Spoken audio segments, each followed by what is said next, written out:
नमस्कार।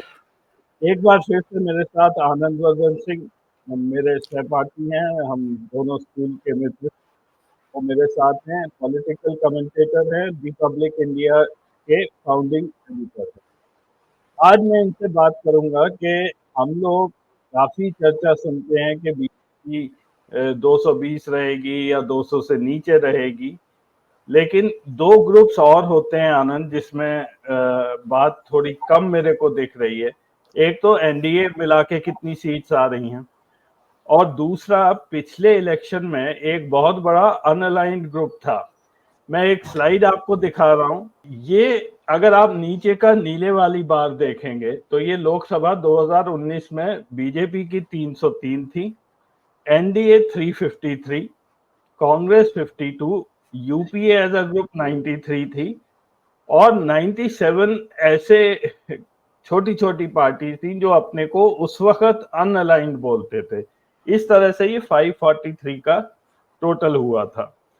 अब यही 2024 आते आते थोड़े से जोड़ तोड़ हो गई। फिलहाल जब लोकसभा भंग हुई है उस समय बीजेपी 297 है, एनडीए 347, कांग्रेस 50। अब इंडिया गठबंधन बन गया है तो इसमें 116 सीट्स हैं, और ये जो अनअलाइंड ग्रुप था जो उस समय 97 था वो अब 49 पे रह गया है। इस वक्त वेकेंट 31 है, ये 543 का ये टोटल है। एक आध सीट इधर उधर हो सकती है मेरे कैलकुलेशन में। तो ये जो मैं आपको एक और ये डिटेल भी दिखा देता हूँ कि इस अनअलाइंड ग्रुप में कौन कौन सी पार्टीज है। इस वक्त ये अनअलाइंड जो पार्टीज हैं इसमें YSR Congress, BJD, BSP, BRS, AIM, Shiromani Akali Dal, All India United Democratic Front, Mizo National Front और कुछ इंडिपेंडेंट्स है।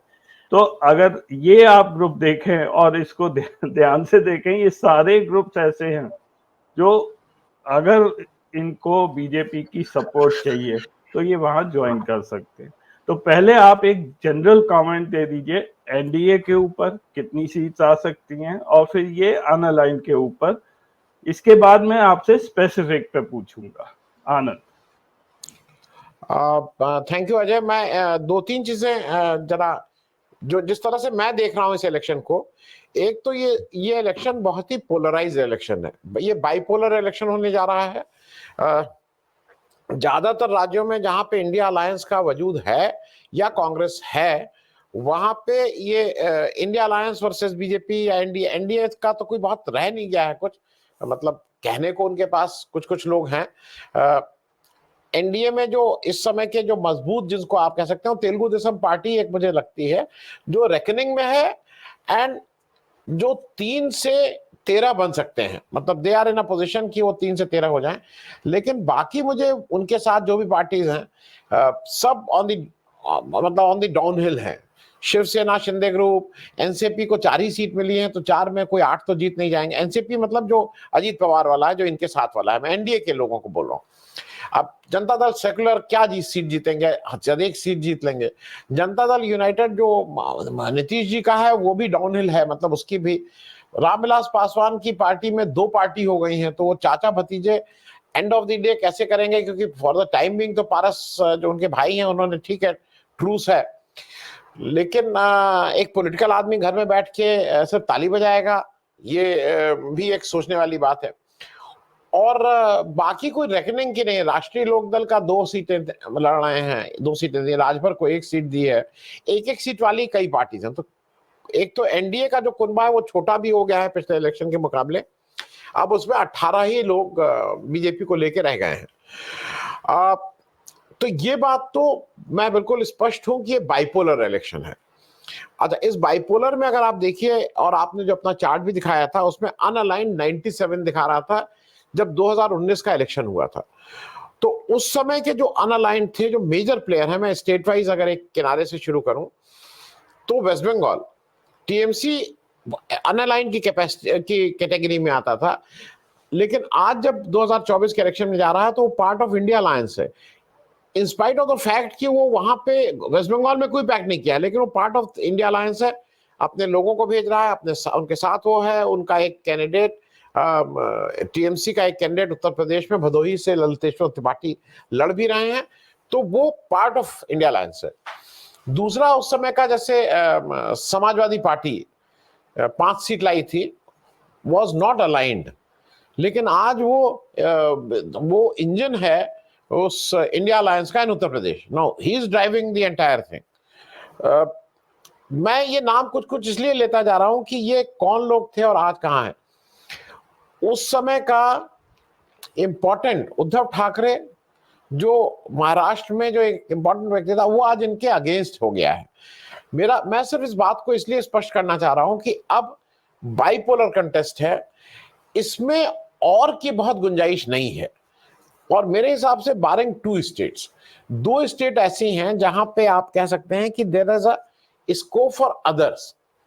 वो स्टेट है उड़ीसा, जहां पे बीजू जनता दल वर्सेस बीजेपी है।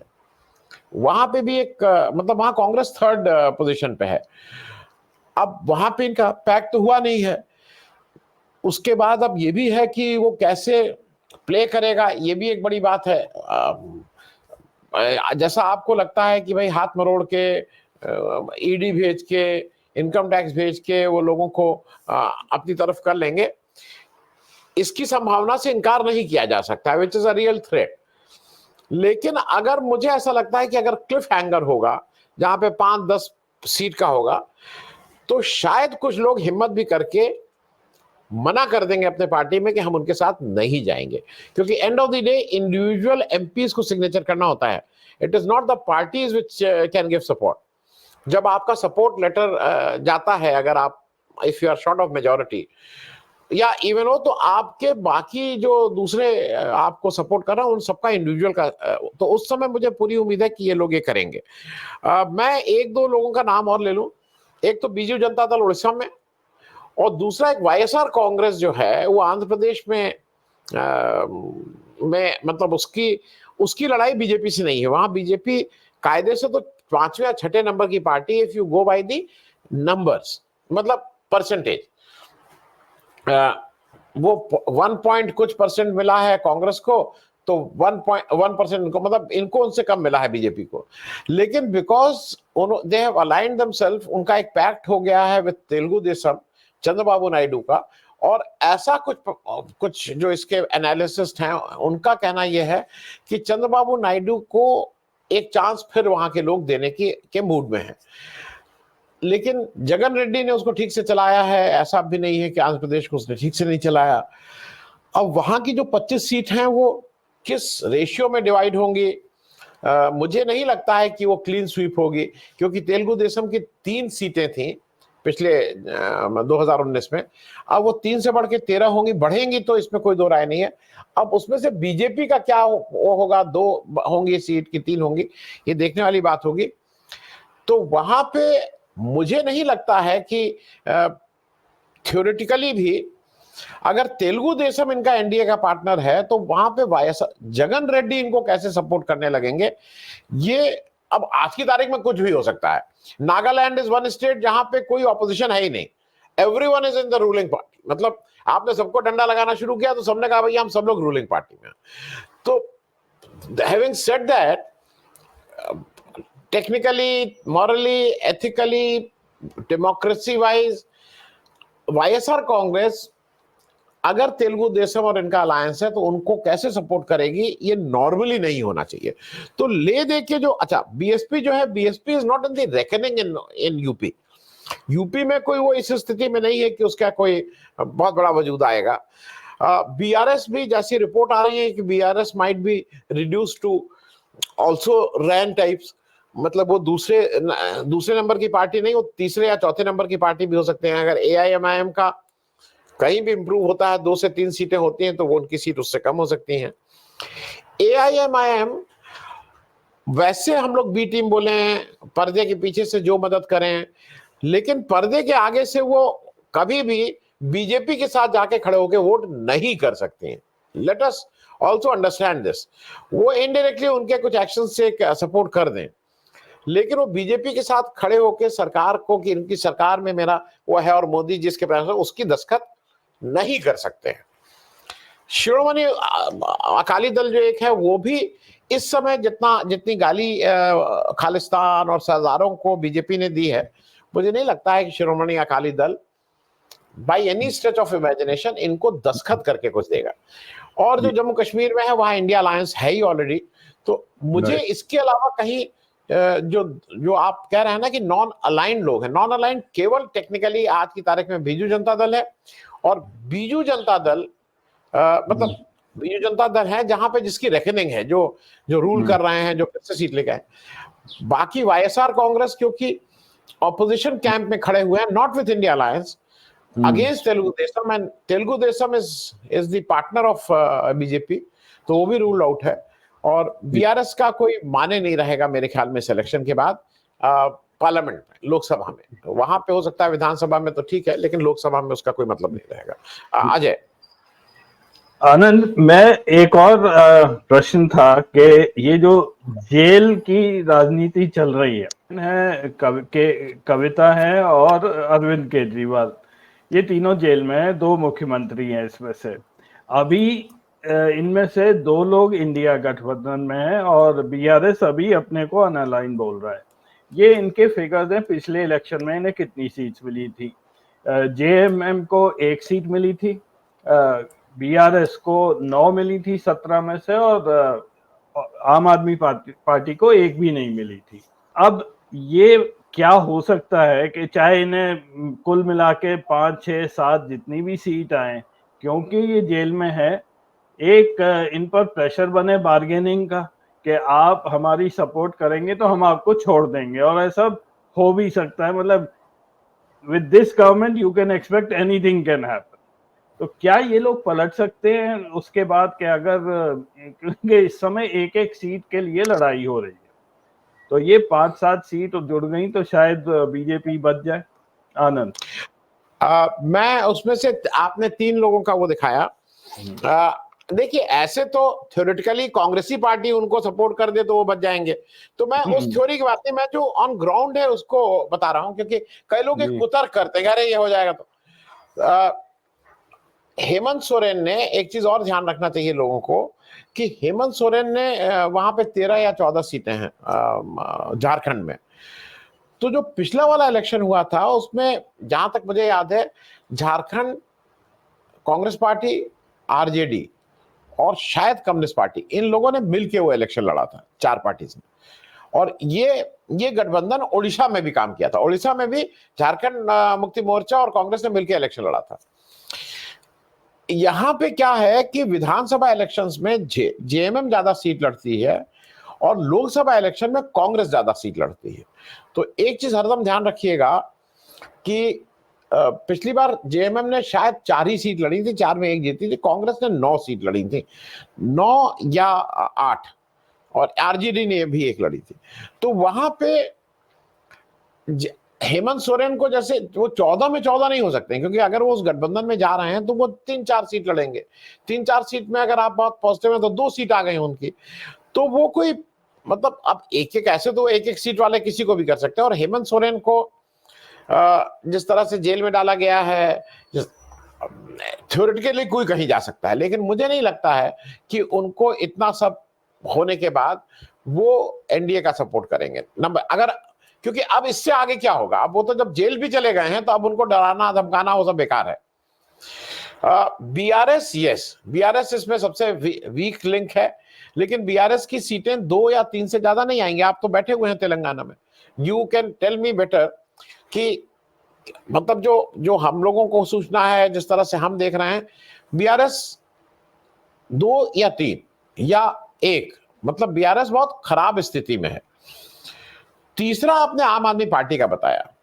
अब आम आदमी पार्टी का आप कैसे एक अरविंद केजरीवाल जाके मोदी जी को फिर से प्राइम मिनिस्टर बनाने के लिए कर सकते हैं, जो कुछ किया गया उनके साथ। मेरा ऐसा मानना है कि अगर अरविंद केजरीवाल इस तरह का कोई काम करेंगे भी तो उनकी पार्टी में विद्रोह हो जाएगा।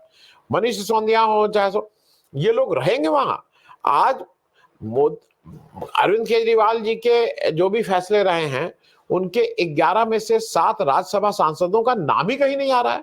आपने हरभजन सिंह का नाम कहीं सुना कि एक स्टेटमेंट उन्होंने जारी किया कि भाई इनको वो किया गया? इन्होंने किन किन लोगों को किन किन क्राइटेरिया पे किया है वो इस समय कहने का नहीं है, लेकिन मेरा ऐसा मानना है कि आम Aadmi party is ruled out. जिन लोगों को इन्होंने जेल भेज दिया, जिन लोगों को एक एक 1.5 साल तक जेल में, संजय सिंह क्या ये इसके लिए तैयार हो जाएंगे कि नहीं नहीं वहां का चला जाए?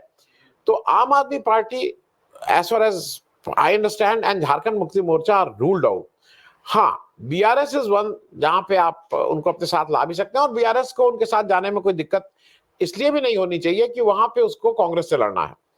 बीआरएस का अब वहां दुश्मन नंबर 1 कांग्रेस है, तो वो they might align with BJP, इसमें कहीं कोई आश्चर्य नहीं होना चाहिए। तो मेरे हिसाब से 3 में से 1 बीआरएस ऐसा है जो इनके साथ अलाइन कर सकते हैं। जी, तेलंगाना में आपने बिल्कुल सही कहा है कि इस वक्त बीआरएस बैकफुट पर है। अभी थोड़ी बहुत कैंपेनिंग कल से केसीआर ने शुरू की है, एक आध पब्लिक मीटिंग की है, और उनकी तबीयत भी ठीक नहीं है, तो वो ज्यादा निकलेंगे नहीं। यहाँ पे इस वक्त बहुत ज्यादा गर्मी पड़ रही है, मतलब हैदराबाद में 43 इज अनहर्ड ऑफ, यहाँ पे टेम्परेचर 43-44 पहुंच रही है। तो रोड के ऊपर कैंपेनिंग बिल्कुल इस वक्त बंद है। ये जो कि आपने ऑलमोस्ट बात कर ही चुके हैं, इसमें ये वो लोग हैं जो अंडर प्रेशर ही रहते हैं। इसमें बस एक टिप्पणी मैं आपसे चाहूंगा, जो आपने चंद्रबाबू नायडू और वाईएसआर के लिए की है। यहाँ पे 25 में से मोस्टली सीट्स इन दोनों में डिवाइड होंगी, हो सकता है 3-4 उसमें से कांग्रेस को चले। ये अगर जरूरत पड़ी, क्या ये दोनों पार्टी बीजेपी को सपोर्ट कर सकती? जाहिर है चंद्रबाबू नायडू और वाईआरएस सेंटर में सपोर्ट करें, लेकिन स्टेट में ये अलग अलग रहे। क्या ये पॉसिबिलिटी बन सकती? मेरे हिसाब से नहीं, मेरे हिसाब से नहीं, क्योंकि देखिए वहां जो लड़ाई है वहां ऐसा नहीं कि विधानसभा के लिए ना चंद्रबाबू नायडू को बीजेपी की जरूरत है, ना वाईएसआर को बीजेपी की जरूरत है। वो अपनी अपनी स्ट्रेंथ पे उन लोग वहां का विधानसभा चुनाव लड़ते हैं। वहां पे जरूरत बीजेपी को है चंद्रबाबू नायडू की या वाईएसआर की। तो अगर वो अपने को एक बार चंद्रबाबू नायडू के साथ अलाइन कर लिए हैं, तो फिर तो मेरे हिसाब से नहीं, अब नहीं हो सकता। अब ऐसे तो थ्योरेटिकली वो इंडिया अलायंस के सारे पार्टनर्स को ले जा सकते हैं, आई मीन एनीवन। तो अब मुझसे Ajay on a very serious note कोई कह रहा था भाई अगर कांग्रेस पार्टी को जिस तरह के पैसे ऑफर करते हैं, तो इलेक्टोरल बॉन्ड और पीएम केयर फंड का मिला के 15-20 हजार करोड़ दे देंगे, तो it will be prudent for Rahul Gandhi to accept that thing कि भैया हम तुम्हारा कांग्रेस पार्टी तुम्हारा सपोर्ट कर रही है, क्योंकि अगले 150 साल के लिए कांग्रेस अपने दफ्तर बनवा ले, पैसा ऐसा कर ले कि भाई इलेक्शन लड़ने में दिक्कत ना हो, तो कांग्रेस के जो पैसे का संकट खत्म हो सकता है। मेरे हिसाब से इसमें कहीं कोई वो नहीं है। The only thing is Biju Janata Dal Orissa जो थोड़ी अपनी सीटें लेके आएगा।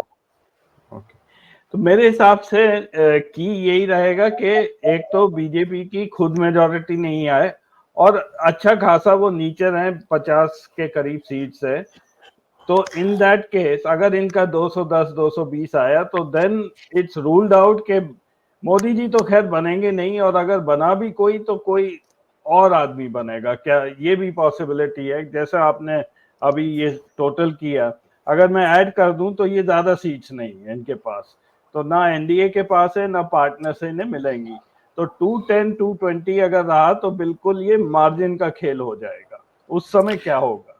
मैंने आज एक अभी 8 बजे मेरा ब्रॉडकास्ट हो रहा था, एक्चुअली एक स्पेशल शो किया है कल शाम को 5 बजे, कल 17 तारीख है, कल 5 बजे के बाद आप कोई ओपिनियन पोल, कोई एस्टिमेशन पोल, कोई ये नहीं कर पा सकते हैं। मतलब कल शाम को 5 बजे से पहली तारीख का जिस दिन आखिरी वोट पड़ना है उस तारीख के जब भी वोट पड़ा, वो मेरे ख्याल में 5 या 6 बजे तक पड़ेगा। आप you cannot telecast, you cannot give your estimation or give your predictions or things like that. तो मैंने आज ये किया, कल मैं कांग्रेस पे कर रहा हूं, दिन में उसको रिले कर देंगे। उसमें मैंने इन बातों को बहुत विस्तार से स्टेट वाइज बताया है, और मेरा एस्टिमेशन, जैसे जब आपने कहा है, ये मेरे एस्टिमेट हैं। कई लोगों को लगता है कि साहब it is not prediction. Prediction के लिए हमारे संजय शर्मा जी हैं, उनके यहाँ एक पंडित जी आते हैं, वो कुछ प्रेडिक्शन करते हैं, तो prediction can be heard there, पर जो एस्टिमेशन है, और मैंने स्टेट वाइज ये बातें कही हैं। मुझसे जब भी कोई कहता है कि मोदी जी 400 पार, मोदी जी 400 पार, ये अजय मैं ये आपसे पूछना चाहता हूं, आपको कभी कभी नहीं लगता कि it is a psychological thing which he plays, कि आप ये कहोगे 400 से यार कितना कम हो जाएगा, जो अगर आप कभी कभी बार्गेनिंग करने जाओ तो मेरे मेरे साथ मेरे घर में मेरे कुछ मेरे ही मतलब ये मेरी बहन या मेरी बीवी या कुछ ऐसे लोग हैं जो कोई बोलता है कि अच्छा ये 400 तो कहते हैं कि नहीं 40 रुपए में दोगे, तो आपको लगता है क्या यार मतलब ये ऐसा, you can not do that bargaining, पर वो 40 में दे जाता है। तो मुझे ये लगता है कि ये करोल बाग के जो बार्गेनिंग उससे बहुत इंस्पायर हुए हैं मोदी जी, जो 400 400 400 400 400 कर रहे हैं, क्योंकि उनको ये लगता है कि ये दिमाग में बैठेगा 400 400 कितने कम करोगे, क्योंकि उनको अपने लोगों को उत्साहित रखना है कि हम 400 आ रहे हैं। यूपी में सुबह से शाम तक बोल रहे हैं 80 सीट 80 सीट 80 सीट। कल 8 सीटों का परसों वोट है 19 तारीख को। कल मैं किसी चैनल पे था, वहां 5 सीटें आज की तारीख में इंडिया अलायंस की करीब करीब तय हैं, करीब करीब तय हैं। अब वोट में तो आप जब तक रिजल्ट ना आ जाए, तो ये एक अपने आप एक नैरेटिव बनाने की कोशिश होती है। वो सिर्फ इसलिए कि अपना जो उनका कार्डर है वो नहीं तो घर बैठ जाएगा। जिस दिन इनके कार्डर को अगर पता लग जाए 200 है तो इनकी 100 नहीं आएंगे, वही सब इनको फेंक फाक के चल देंगे, ये कहां से। अब वो जो कार्डर को उत्साहित रखने के लिए चल चल चल जो कैरेट है, दैट कैरेट, अब कैरेट वो carrot is in front of a donkey और a horse, that is to be decided, पर कैरेट तो है वो 400 400 400। तो मुझे नहीं लगता है कि वो है वो 215 जैसा, as you have rightly estimated 215 220 210 ये उसके आसपास एज ऑन डेट में। इनका ग्राफ नीचे जा रहा है, ग्राफ ऊपर नहीं जा रहा है। Right. Thank you Anand. Ajay मैं एक आखिरी वो ले लूं, क्योंकि we have been discussing that before this also. कल आपसे मैं बहुत संक्षेप में, मैं अब एक आपसे पूछूं, कल मोदी जी का जो कल एक इंटरव्यू उन्होंने दिया, डू यू फील कि उससे आप कन्विंस्ड हैं, और anyone is convinced with that वो कुछ ज्यादा ही और मतलब पहले से टेलर मेड एक एक शब्द को टेलीप्रॉम्प्टर लगा के बोलना, what is your impression very briefly?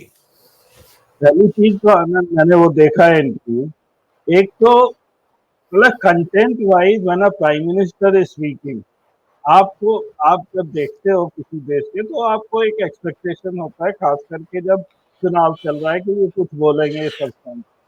उसमें कोई दिक्कत नहीं, जैसे लाइक एनी अदर इंटरव्यू जो इन्होंने पहले अक्षय कुमार के साथ किया, हम खा लो ये कर लो, एंड ये क्वेश्चन ऐसे थे कि जैसे उन्हें पहले से मतलब श्वेता प्रकाश को क्वेश्चन दिया गया है और वो पूछ रहे, तो वो तो स्पॉन्टेनियस कुछ था नहीं, उन्होंने मुड़ के कुछ भी नहीं पूछा। मोदी जी का वन साइडेड वो भाषण रहा, शी नेवर आस्क्ड बैक कि भैया आप ऐसे बोल रहे हैं, ऐसा क्यों है, वो कुछ हुआ नहीं।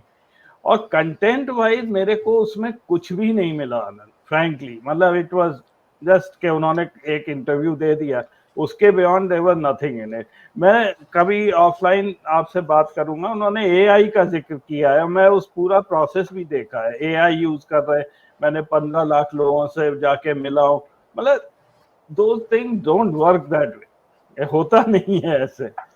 तो एनीवे आज का प्रोग्राम के लिए थैंक यू वेरी मच। ये इंटरेस्टिंग ही नहीं है, बहुत ही ज्यादा ये जो इलेक्शन है ये हमें देखना भी है, इसमें बहुत सारी चीजें बहुत अच्छी हैं कि ये।